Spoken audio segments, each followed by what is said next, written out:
viewers. Today we're talking about lesson 23, villains. No stereotypes, please.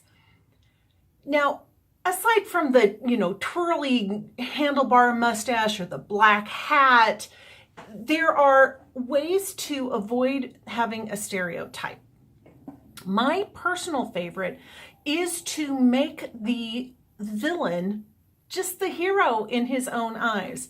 And it's even better if you can find a way to make the actual hero of your story and the villain the same person. Let me show you what I mean by using a goal, motivation, and conflict chart. If you don't know what that is, please take a look at lesson 19 before you go on. So here's my goal, motivation, and conflict chart.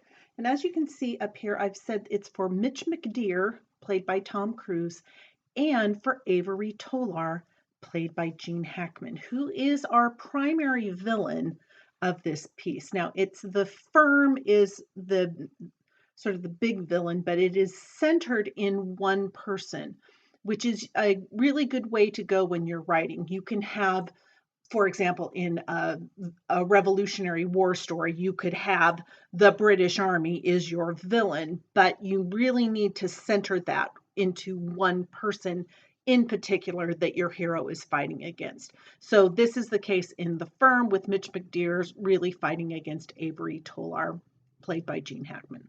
So if you look at their external goal, motivation, and conflict, you can imagine now that Avery Tolar, as a young lawyer first coming into the firm, goal for both of them would be to pass the bar.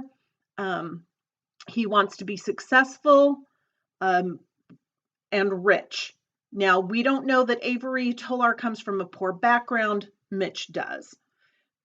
This goal is passing the conflict is that passing the bar is hard. He meets the goal. I'm going to skip the next one and go down to this internal.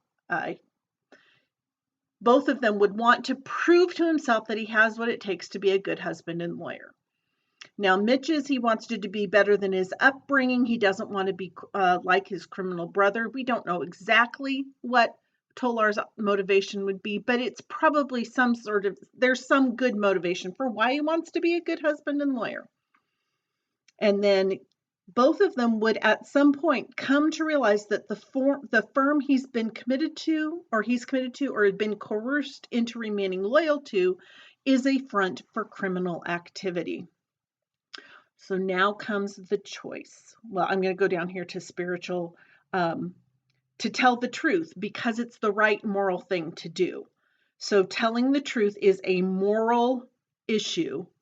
The conflict is it could get him and his wife or family killed. So here's what I want you to really see.